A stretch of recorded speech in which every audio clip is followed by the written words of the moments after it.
Hi, everyone. Welcome. My name is Kelly Beaton. I'm a community manager of Growing Women in STEM here, along with Jessica Littman, also a community manager, and our guest for today, Ellen, who is kind of the star of her own podcast, all focused around her experience within engineering in college and in school. So we just have her here to talk about that experience and how it relates with our mission of what we're doing with Growing Women in STEM. So really excited to have you. Thanks for joining us today. Hi, Kelly. Thank you for having me. It's such an honor to be invited to your podcast. So I guess we have a couple of questions for you. So we really appreciate you making time for us. So you're currently studying to be a biomedical engineer. What interested you and what inspired you to go into that field? So, my journey into biomedical engineering, I think, is a little bit different from what you'd probably get an answer from most biomedical engineers. So, my journey into biomedical engineering started in the more clinical side of medicine. In high school, we had a health sciences program, and up through senior year, you could work and earn your certification in nursing assisting. And I went through that program and I got in hands-on work with patients. And I really enjoyed all of that, but I felt it wasn't quite right for me. So I was looking for something a little more hands-off, perhaps more research-based, or the problem-solving side of medicine. And so that's when I looked towards engineering. And in college, I decided I'll give engineering a try. I didn't really know much about engineering before I started college, and then I just fell in love with it. And now I'm in a research-based PhD in biomedical engineering. Wow, that's amazing. So now that you're getting in your research position for a PhD, what kind of career aspirations are you looking into?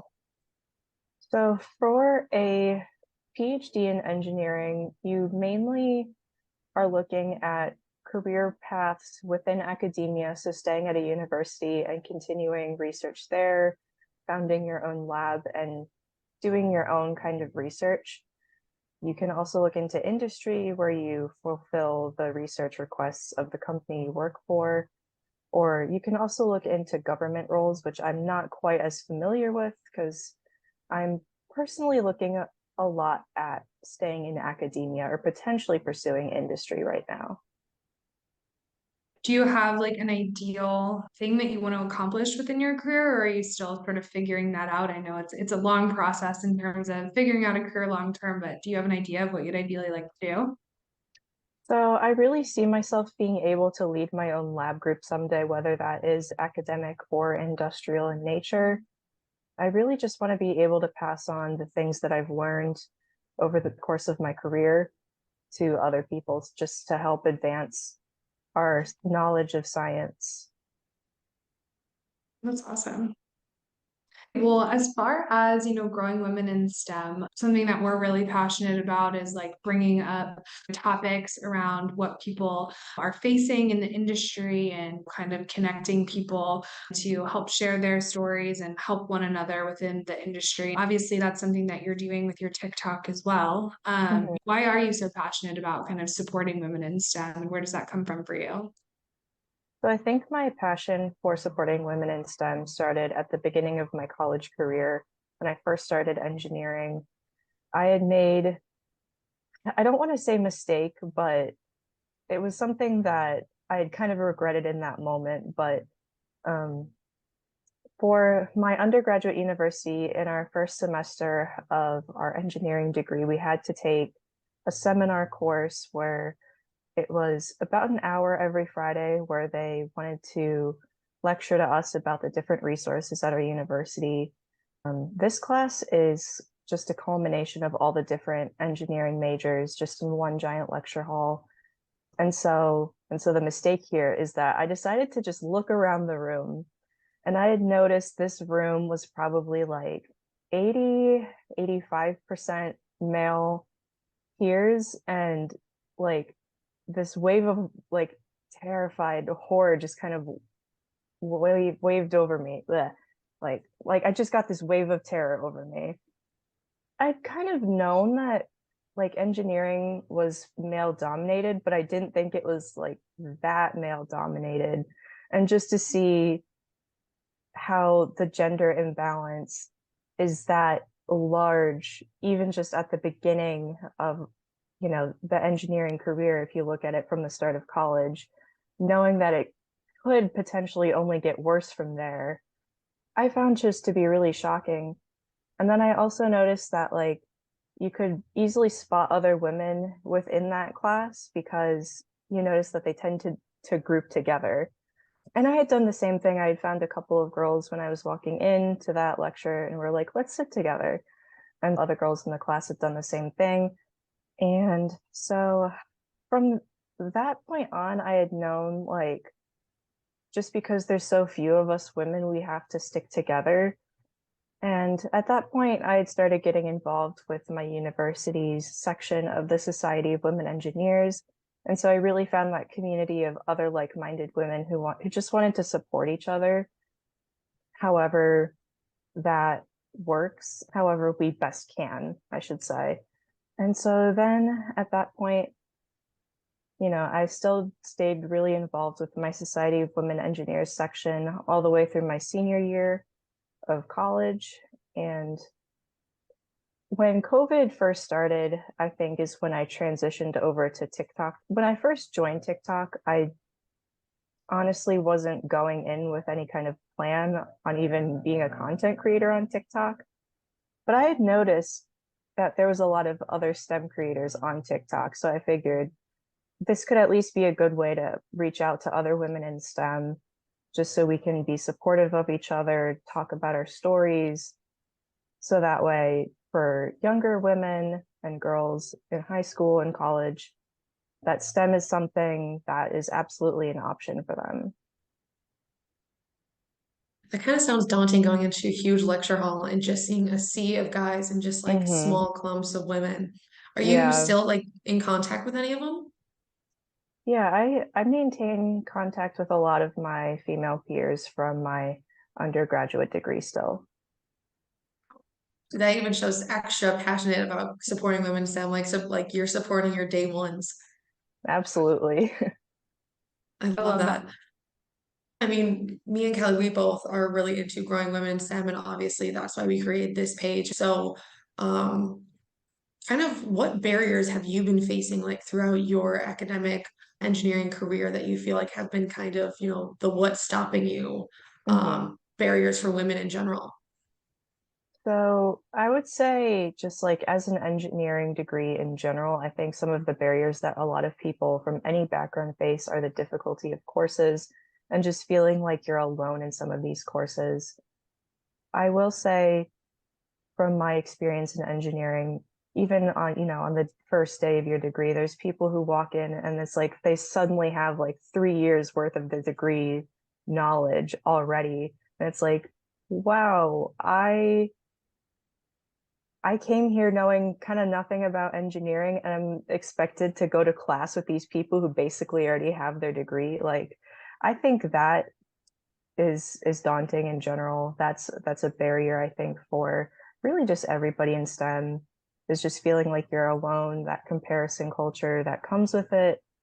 I think as a woman within engineering, I think sometimes a barrier for me is just the way I present myself sometimes. I present myself very feminine. I love, bright colors, dressing in a very feminine nature. I prefer to wear dresses and skirts in professional settings whenever I can, as opposed to wearing pants. That's just a personal preference.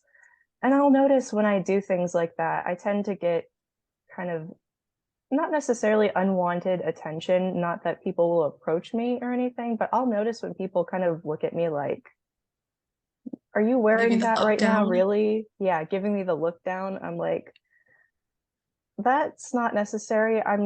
My dress is like down to my knees. I'm perfectly covered.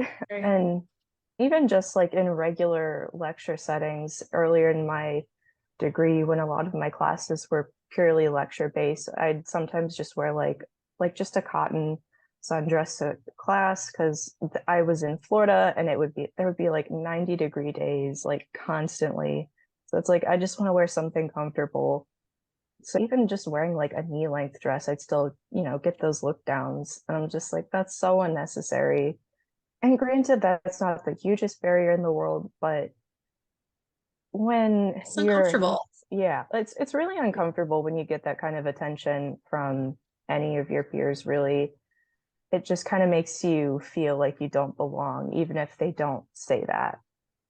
For sure. I think that circles back to, kind of what you were saying earlier in terms of like the engineering space just being daunting to begin with. Hmm. When you're facing little challenges like that, that just make the day to day a little bit more daunting, and you're thinking about Hmm. what you're wearing versus, what you're learning in class. Right. That's something that we like to highlight to just show that there are things that women have to face within the industry that, aren't things that are helping propel their career necessarily, but just barriers in general that, women face in the world. And it definitely Hmm. translates to the STEM industries, all of them really. But thank you for sharing that. Another thing I kind of wanted to get your opinion on is just where you feel like the future of women in engineering is going, and maybe something that you're looking forward to or that you're seeing within all of the different communities that you're in school and on social media. Okay. So, as far as the future for women in STEM, I definitely think that there are a lot of different groups, such as the Society of Women Engineers, who definitely help support and advocate for women and girls in STEM, just to showcase that that is a career opportunity for people to pursue. And so I think that we are slowly starting to see more women in STEM, especially within engineering. I know I said in my freshman year lecture hall that, you know, the the class was about 85% male, 15% female. I don't have like specific, I never like counted out specifically. That's just really a rough estimate. But by the time I got to my senior year, and it's just those of us within the same major in all of our classes together, I want to say about 40% of the class was women, which is definitely really good. Obviously, not a majority, but definitely still closer to an even balance than I know a lot of other engineering disciplines. That's like great to hear, honestly. Whether that's unique within biomedical engineering or not, it's definitely great to hear that those percentages, maybe even out a little bit as you get into more niche like courses. I was kind of just wondering on like what your like hope is for the future of either women in STEM or, just the industry in general, and kind of what Mhm. hope is for the future of that. So, of course, I hope for any kind of scientific or engineering industry to be a perfect balance of men and women, but really just people of all backgrounds in general. I find that when I communicate and work with different people from different backgrounds who've experienced all different kinds of things, we tend to get a more cohesive end result as, as a product of just all of us having different life experiences. And so I hope for that in the future of STEM, because I think that'll help us really move forward with scientific knowledge and innovation. Yeah, I think that's what we all hope is, it might not exactly be 50-50, but, getting more people from all different types of backgrounds into engineering, into like different types of engineering, because I think it's so wholesome. Like everyone deserves like that chance, and to open it up, that scope, that there's a lot more out there than just some of like the main, I guess, type of jobs that you always see, like teachers, doctors, like there's so much more now, especially with technology growing. I really did think it was interesting. I was watching your TikToks and I see a lot of high schoolers reaching out to you. Do you have Mhm. a lot of a younger base reaching out to you asking questions how to get into biomedical engineering? Yeah, from time to time, I will have people who will directly message me asking me about how I got into STEM, um, kind of what my interests are within STEM, but also for them, because biomedical engineering, it's a newer field and a growing field.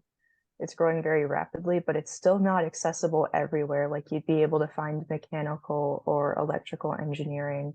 So I often get asked about what kind of things you can do So if you want to work in biomedical engineering, what kind of things can you do to expand your knowledge within the field and show that you're really interested in that kind of work?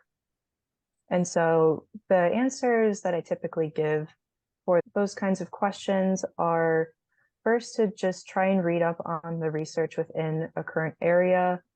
That can be kind of, you can take that a lot of different ways. I see news articles about different biomedical innovations from time to time. Those are always great to read up on just to know what's happening in the world of biomedical innovation, whether that's occurring in the academic atmosphere or the industrial atmosphere.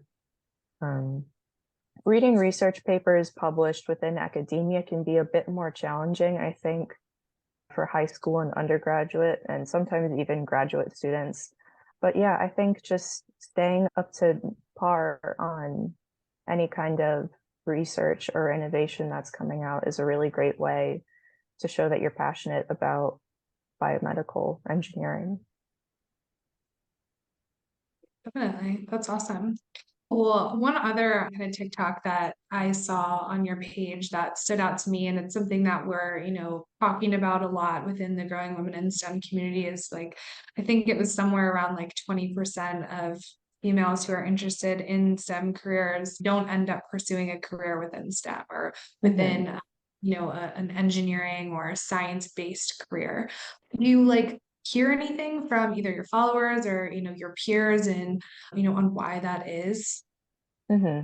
Yeah, so the TikTok you're referencing, I had said about a third of female STEM degree earners actually stay within a STEM career.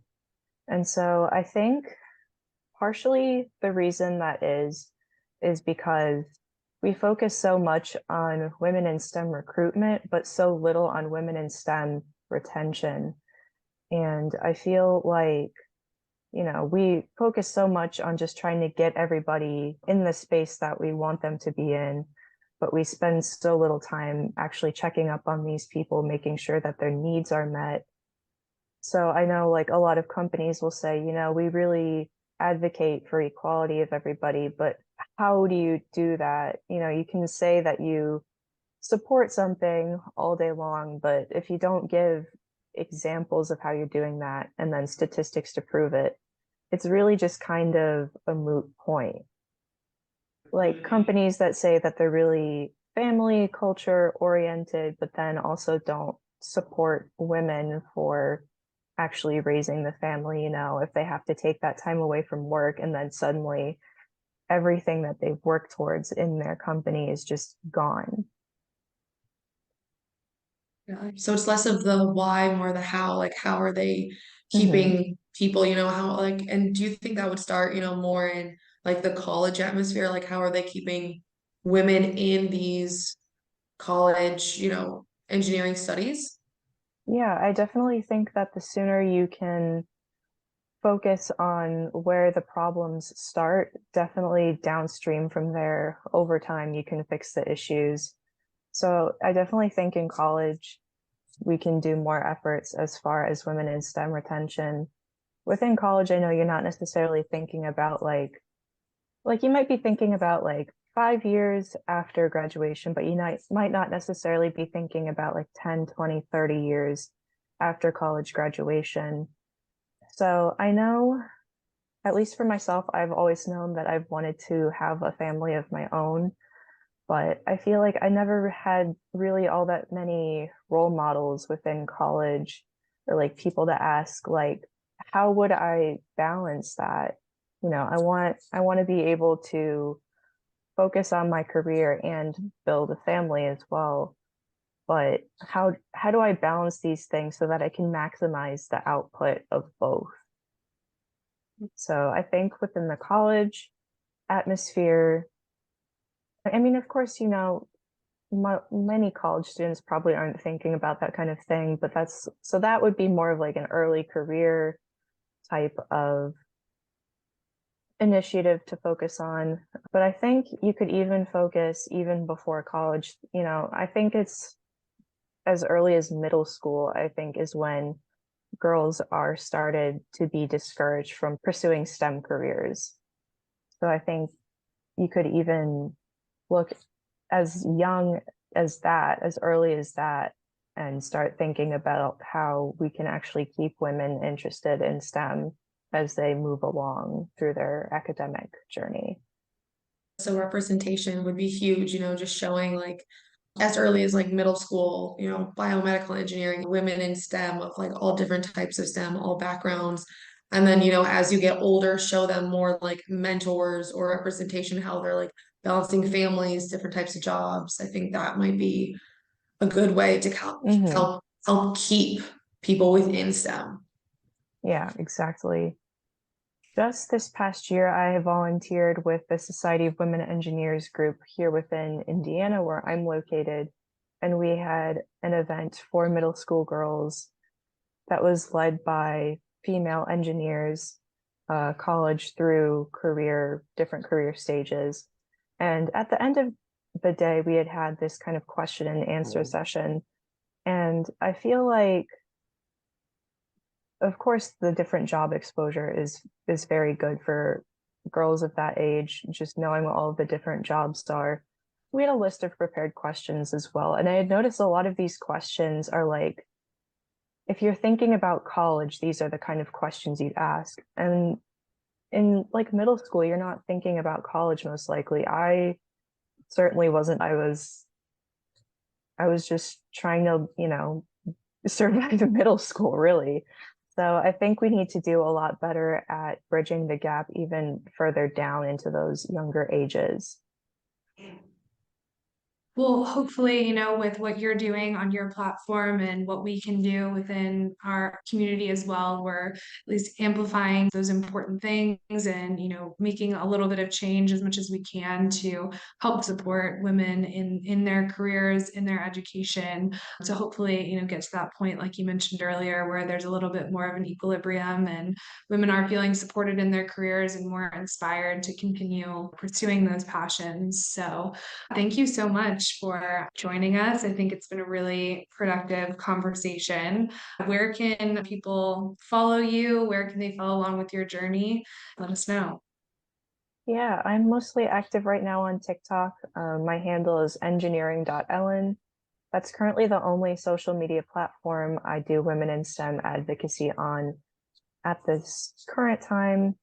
I am thinking about ways I can do different kinds of outreach for women in STEM and for biomedical engineering at large, because I feel like both things are very good to advocate for, especially with biomedical engineering being the newer field that it is. I feel like most people don't really understand what it is when I say biomedical engineering or I talk about it. Thanks so much for joining us again. It's been great to meet you and learn a little bit more about your story. Yes, thank you for having me. Thank you so much.